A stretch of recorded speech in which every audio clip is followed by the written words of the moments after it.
بسم اللہ الرحمن الرحیم۔ حضرت عبداللہ ابن عبد المطلب تاریخ انسانیت کی وہ عظیم المرتبت شخصیت ہے جن کی جبین سعادت پر نور محمدی درخشاں تھا۔ آپ قریش کے سردار عبد المطلب کے سب سے چہیتے اور محبوب فرزند ہے۔ جب حضرت عبد المطلب نے اپنی نظر کے مطابق اپنے 10 بیٹوں میں سے ایک کو خدا کی راہ میں قربان کرنے کا ارادہ کیا تو قرآن اندازی میں بار بار حضرت عبداللہ ہی کا نام نکلتا رہا۔ آخرکار عرب کے دستور اور علماء عصر کے مشورے پر 100 اونٹوں کی فدیہ میں قربانی دے کر ان کی جان بچائی گئی۔ اس بنا پر حضور اکرم صلی اللہ علیہ وآلہ وسلم نے فخر کے ساتھ فرمایا کہ میں 2 ذبیحوں یعنی حضرت اسماعیل علیہ السلام اور حضرت عبداللہ علیہ السلام کی اولاد ہوں۔ حضرت عبداللہ علیہ السلام کے چہرے پر نبوت کا چمکتا ہوا نور اس بات کی شہادت دیتا تھا کہ وہ ایک عظیم الشان امانت کے حامل ہیں۔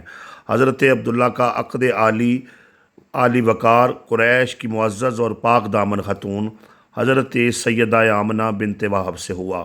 شادی کے چند ہی ماہ بعد آپ تجارت کی غرض سے شام کے سفر پر روانہ ہوئے، جہاں سے واپسی کے دوران آپ کی طبیعت ناساز ہو گئی۔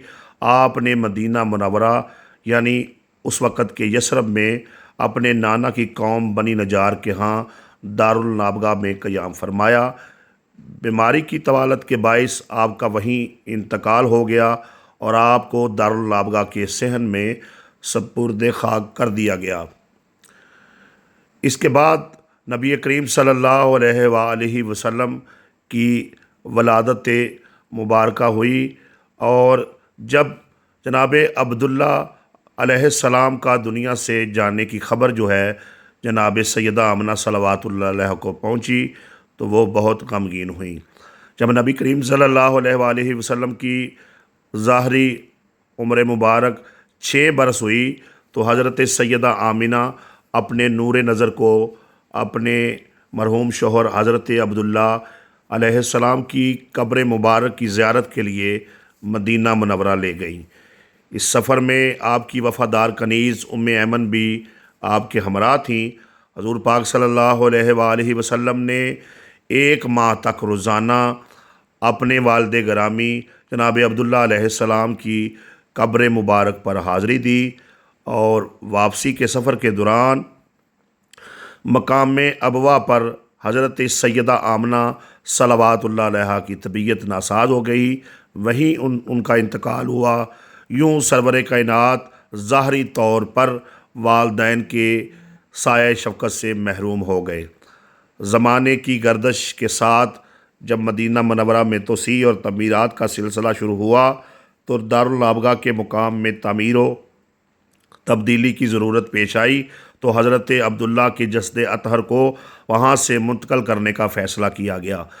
تاریخی روایات کے مطابق صدیوں گزر جانے کے باوجود جب ان کی قبر مطہر کو کشادہ کیا گیا تو ان کا جسد مطہر بالکل صحیح و سالم، معطر اور تر و تازہ تھا، جیسے ابھی ہی سپرد خاک کیا گیا ہو۔ اس معجزہ نما منظر کو دیکھنے کے بعد ان کے جسد اطہر کو انتہائی عقیدت اور احترام کے ساتھ مدینہ منورہ میں قبرستان جنت البقیع میں منتقل کر دیا گیا۔ نبی کریم صلی اللہ علیہ وآلہ وسلم ہمیشہ اپنے والد گرامی سے بے پناہ محبت اور احترام کا اظہار فرماتے۔ آپ نے ان کی پاکیزگی اور طہارت کی بار بار گواہی دی، اور آپ فرماتے کہ میرے والد گرامی حضرت ابراہیم علیہ السلام کے دین پر تھے۔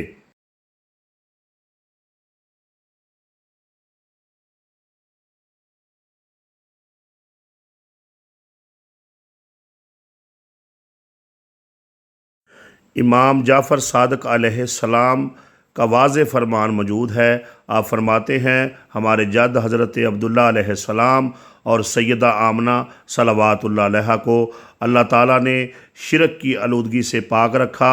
قیامت کے دن اللہ تعالیٰ انہیں خاص مقام و مرتبے سے نوازے گا۔